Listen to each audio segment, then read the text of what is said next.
Hey, Thrive Loud fans. Wanted to share information about an upcoming event which is being held next week on October 23rd through the 24th in New York City. It's a conference called Inclusion by Design. Inclusion by Design will provide a platform for women 50 and over, business leaders, and anyone else who is passionate about inclusive workplaces to meet, learn new skills, form relationships, and brainstorm strategies and solutions for collaboratively building the future. This collaboration is a hallmark for the work being done by Amazing.Community, a non-profit organization whose mission is to expand the work horizon for women over 50 and a valuable opportunity to help us impact more older women and organizations. Former Thrive Loud guest Fanny Cravoy will be on the panel along with many other amazing thought leaders. Register at www.inclusionbydesign.org. Don't delay, claim your spot today and be part of the conversation to build an inclusive workplace by design.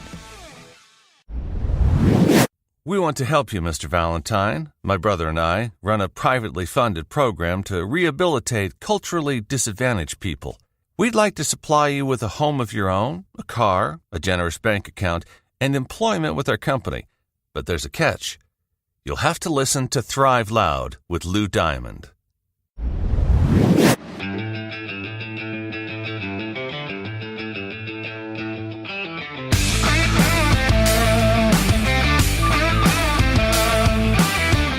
It's time to take an inside look at those that are taking their lives, their businesses, and their passions to the next level. Get ready to thrive loud with Lou Diamond. Welcome, everyone, to another episode of Thrive Loud with Lou Diamond, connecting you to the most inspiring and amazing people that are thriving each and every day. Today on Thrive Loud, we bring you keynote speaker and leadership coach, a man who believes you need to seize the power of now to create lasting transformations and apply practical strategies for activating leadership and intention. He even has a dog that speaks Chinese. Thrive Loud listeners, Dr. Richard Nongard. Richard, how are you today? I am awesome, and it's great to be here with all of your listeners. I've been looking forward to this interview for a couple of weeks now. Well, we are very glad you are here. You are connecting to us from Las Vegas. I know that you just had a big event the last couple of days, or workshop, actually, I think yesterday. We did. We had a 9-day annual convention. Now, that included the pre- and post meetings, but that's a long time. That is an absolute eternity, but that's awesome that you're that motivated and focused on a lot of the great things that you do. What our Thrive Loud fans would love to hear, because I could wax poetic all day long, but it'll sound much better coming from you, is a little bit about your journey and what you focus on. And specifically, this whole concept of viral leadership, I think will blend into that. So maybe give a little bit of background to lead us up, a little history to kind of get us current, and I'll interject appropriately. Sound like a plan? Sounds awesome. You know, I started out as an entrepreneur. My grandfather was an entrepreneur. He was a mad scientist and an inventor. And so I followed in his footsteps. And I did everything from sell Olympic greetings card to caddy at the golf course to doing magic professionally to pay for high school, or my craziness in high school, and eventually for college. And everyone told me I couldn't be a magician forever, so I had to get a real degree. So I became a psychotherapist. I have a master's degree in counseling, but I view that as a way of problem solving in business. Essentially, my degree is in problem solving, and whether I apply that with individuals in psychotherapy or boardrooms and managers and others in the corporate environment, it really is the same skill set. And so I have been an entrepreneur in a number of different areas over the years, including owning some restaurants and building a tech company that provides services for mental health professionals. Oh, wow. Just rewinding a bit here, what kind of magic did you focus on when you were doing magic? I actually did dove magic, and I had Ernie and Bert were my magic doves, and Chumley the magic dove, and I conjured them up from a bowl of fire. And I got paid $20 for my first magic show, probably in about 1978 or something like that, or probably earlier than that, actually. And that launched my successful career as a birthday party magician all through high school and college. So in moving from magically making doves appear to magically helping work with people and helping them improve, How did it guide you towards this path of being this leadership coach and thought leader? Because that's really where you sit today. Because this is actually really interesting. I guess you've had an interesting perspective through your experiences, all through your business experience and entrepreneurship. Yes. Well, really early on, nobody ever gave me the title of leader. I eventually did go on and earn a doctorate in transformational leadership and actually study leadership from a formal perspective. But early on in my life, I remember people calling me a leader, and I didn't really know what that meant. And even professionally, as a psychotherapist working in the mental health setting, I, of course, began to notice that other people and other clinicians would come to me. And perhaps it's because of my entrepreneurial background and my entrepreneurial passion.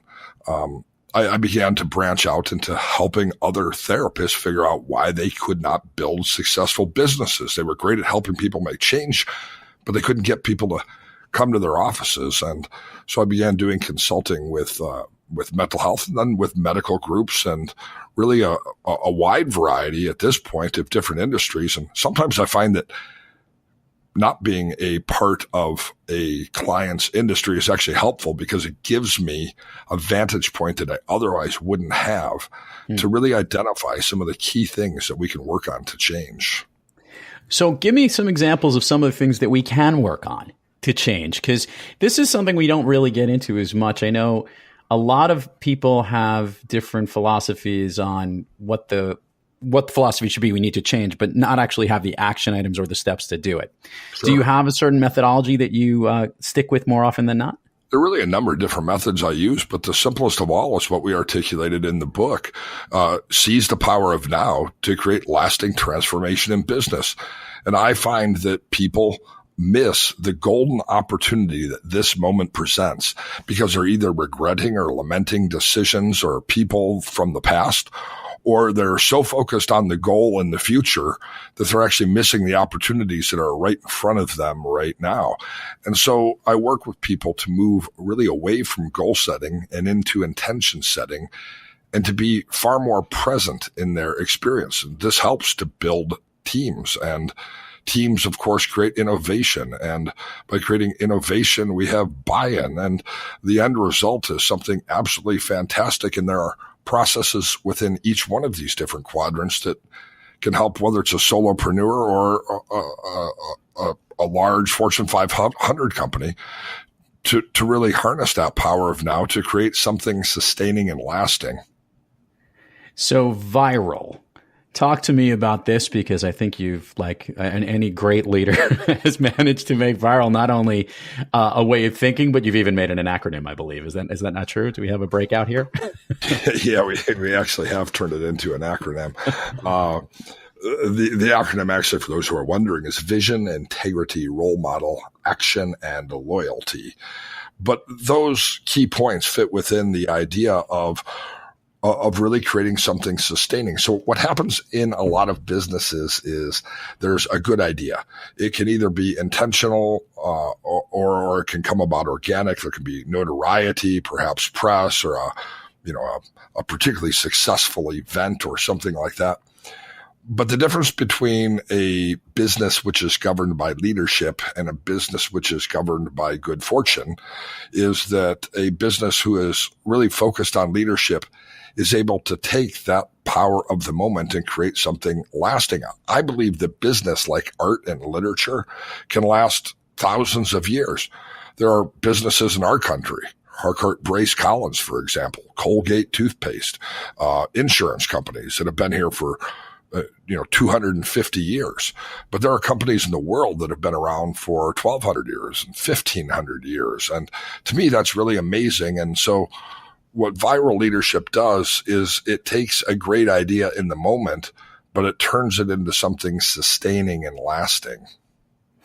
Is it possible to transform that sustaining and lasting idea, not only at the leadership level, but to filter down throughout the entire organization? Often I hear that's some of the biggest challenges, is not getting the top performers and the leaders to embrace the leadership mentality, but to take that whole belief and carry it through the company is a challenge. So the first thing we have to do to accomplish that is to change our paradigm of what leadership is. And really, leadership occurs within an organization at every level. If your frontline employees don't view themselves as leaders who have the ability to create followers, then you haven't really empowered your organization. So one of the first ideas that I try to work with individuals on, whether again it's in a keynote speech or whether it's in the coaching work that I do, is really to expand our understanding of leadership. Leadership isn't just a buzzword in sort of pop business culture. You can get an academic degree in leadership. Leadership is as important as marketing. It is a science like psychology. And the reality is that we as leaders should be striving to help everybody activate their leadership potential. So I think for many organizations, process number one is unleashing the pure energy within all of our organizations to have leadership at every level.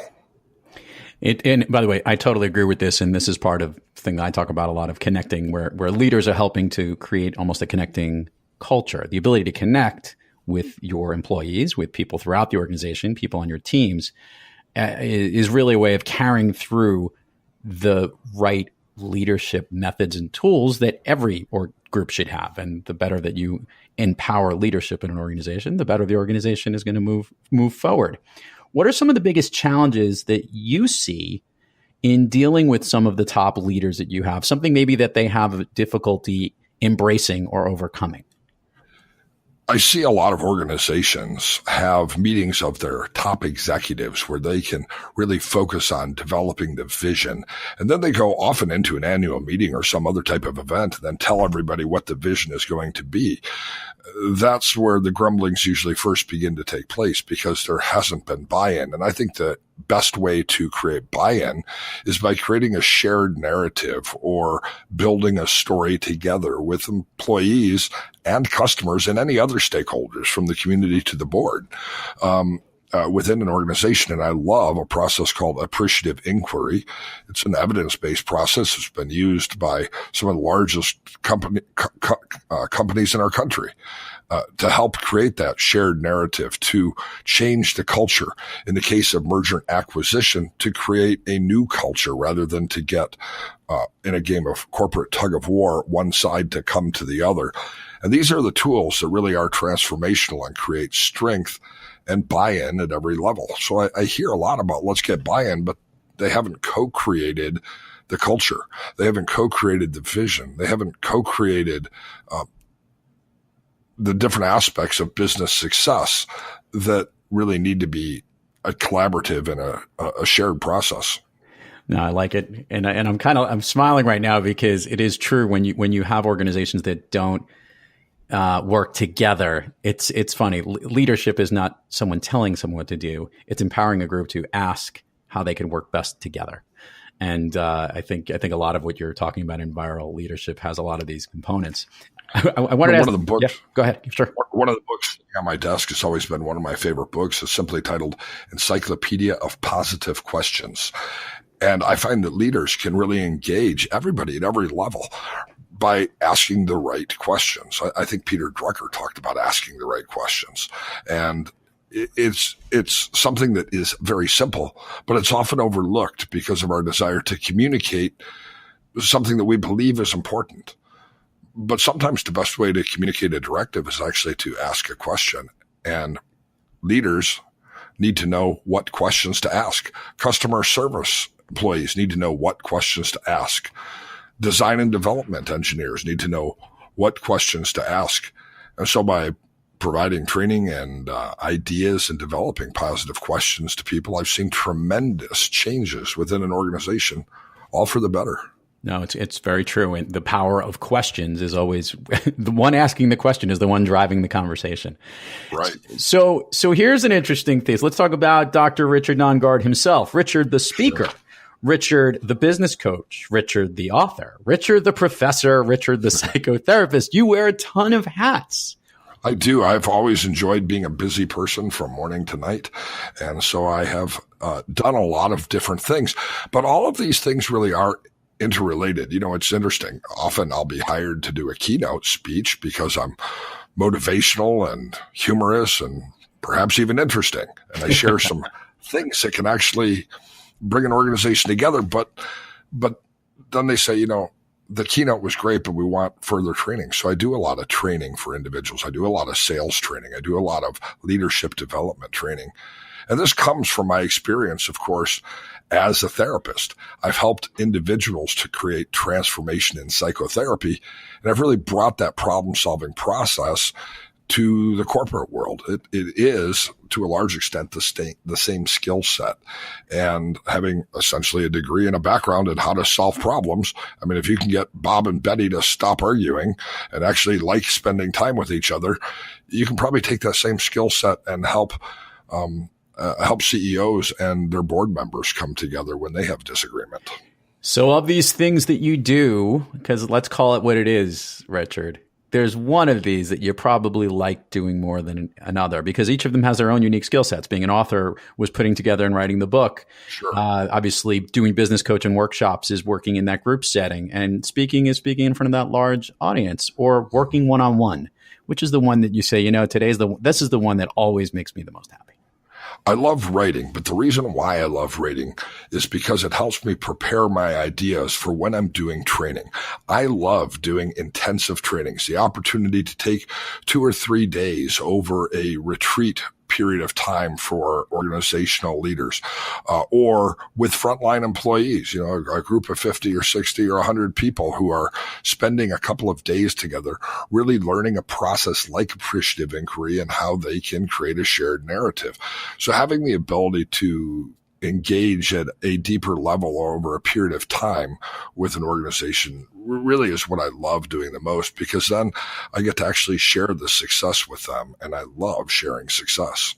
So, Richard, I love asking this question about people who facilitate groups, and just because every now and then we learn something new about, everyone has a unique way of working through groups. Is there a favorite exercise or team event or plan that you work on that you like doing most, or something that really gets a group together, some kind of special exercise that you specifically love to lead? One of the things that I love sharing with individuals is how to unleash the power of the subconscious mind. The subconscious aspects of sales and business really are what are driving the behaviors that we engage in that are either going to create or cost us success. And so I do a lot of activities that help people to really understand the automatic behavior, the self-hypnotic messages we've given ourselves that might be self-defeating. And I always do a lot of demonstrations around the power of the subconscious mind. And people are amazed. I mean, think about it. When you're driving a car, you're not actually thinking, how much brake should I apply? How much, stick shift should I use? How many degrees should I turn the steering wheel?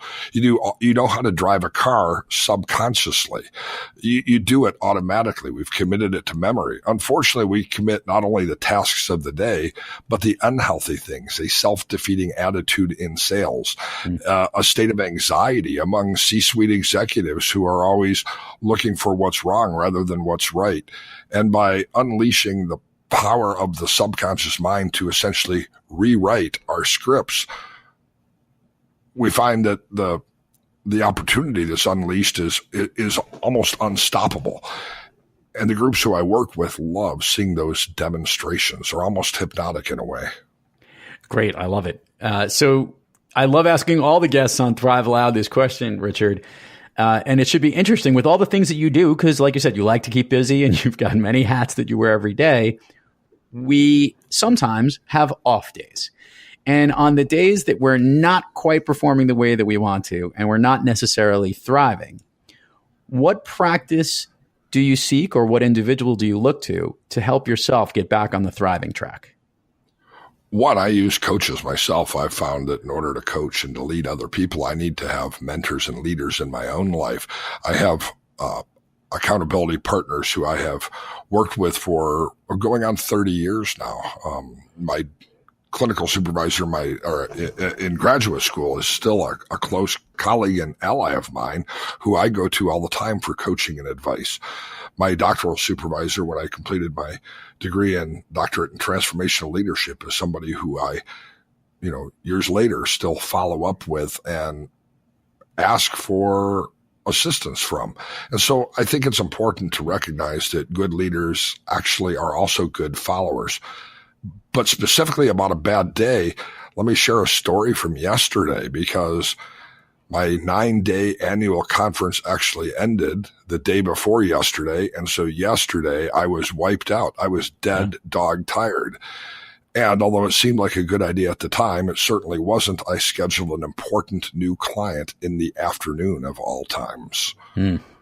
And so I got to my appointment, probably a 2 or 3 hour appointment with a new client. And I recognized that I was just not my best. I was not the best Richard that I possibly could be. I think he was happy and he was satisfied, but I recognized that I could have done the job so much better. So the strategy that I employed when I got home, perhaps a little frustrated that I wasn't the best Richard that I possibly could have been, is the strategy of acceptance. I spent the rest of the evening walking my dog, doing some 4th grade homework with my stepdaughter, eating some yummy food with my wife. And then I decided I would go to bed early so I could be refreshed and ready for today in a way that perhaps I wasn't yesterday. Self-care and acceptance are really 2 strategies that are far more effective than beating ourselves up for what we could have done or should have done or ought to have done. And these are the strategies of living in the now. I love it. And I'll also say that the good part about it is that the next time that you end up working with that particular client, you're only going to be that much more conscious of it, and you're going to lift your game to a new level that's going to make you look that much better. So at least you give yourself room to grow on those off days when those things happen. And absolutely, I'm going to be with him. Our next appointment is set 10 days from now. He has some tasks and homework and things to accomplish, and we'll get together and I'll be able to take the resources that he brings from identifying those key things that he wants to address. And wow, it's going to be a powerful session. And I know that he'll be like he was yesterday, but incredibly satisfied, because I will be certainly more aware of that. Richard, do me a favor. Let's give all the listeners the plugs on where we could learn more about viral leadership, everything that you do, places they can find you in social media. We'll put all the links there, but it always comes better when they hear it from you. Sure. Well, the first stop is really viralleadership.com. And at viralleadership.com, you can find links for the ebook. You can find links for the paperback, and you can find links for the audio version, which is, of course, available on iTunes and Audibles and everywhere else. But at the very bottom of the viralleadership.com webpage is a place where you can actually get an ebook that I put together titled Community, Culture, and Identity, because I think leadership really engages community and it aligns with culture and it builds an affirmative identity. And these are the strategies of leadership that everyone can use, whether they're a solopreneur or a C-suite executive at a big giant company. And that's right there on my website at the bottom of the webpage. Very helpful. We will have all the links for all of this. Okay. Of course, I've been a tweeter lately. So at Nongard1, that's Nongard 1. Spectacular. Okay. So now I've got 2 final questions that our Thrive Loud listeners will enjoy. We'll go with the signature one first, and then we're going to jump to the other one that I would love to know the answer to. Let's start off first with your all-time favorite movie. My all-time favorite movie is a movie called Last Stop for Paul. It was filmed by the Matt brothers, M-A-N-D-T. I've never met them and never talked to them, but for some reason I remember their name. And they filmed it for less than $25,000. It was an independent film. It was incredibly hilarious and funny, and kudos to them for building their own film when they had the passion to do it. I was entertained by it. So what specifically about the movie connected with you? Because I did look up what this movie was when I saw the title and got a thing, but what specifically connected with this storyline and you? So the plot of the movie is, I guess, one of their cubicle partners at the toilet paper sales company topples over dead. They cremate him, and he had one final wish, and that was to go to the full moon party in Thailand. So his two buddies have to travel around the world to bring his ashes to the full moon party. The problem is they have no money, and so they have to con their way around the world in order to get to the full moon party, of course, at the end of the movie. And I think the reason I loved it is I love offbeat world travel. I have been all over the world. I speak a couple of different languages, and I have a lot of fun wherever I go, but I've never gone on an organized trip. And although I've never conned my way around the world, I love just being in local communities and local culture, whether it's Asia, whether it's Europe, whether it's Eastern Europe, whether it's South America. And there were lots of great pictures and images from that movie that just resonated with me.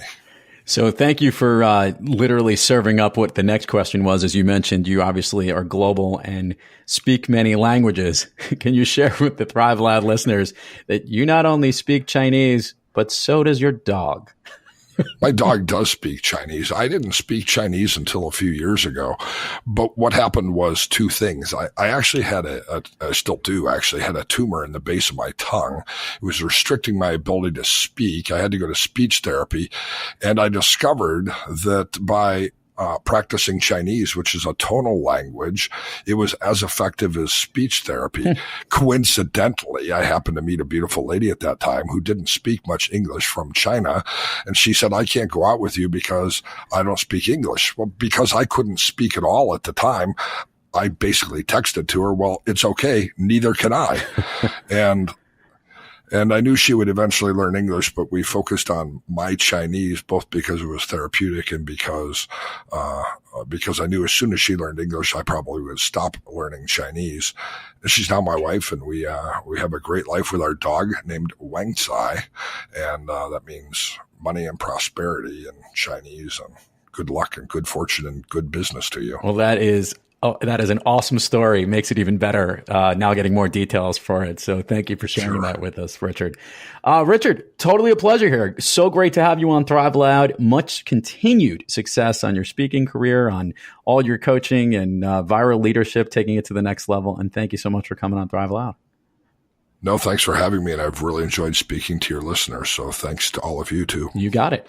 And to all our Thrive Loud listeners out there, keep thriving onward and upward. And remember, be brief, be bright, be gone. You've been listening to Thrive Loud with your host, Lou Diamond. Make sure to subscribe on iTunes, Overcast, or wherever you get your podcasts. And follow us on Twitter, Facebook, and Instagram at Thrive Loud. Or find us on the web at thriveloud.com.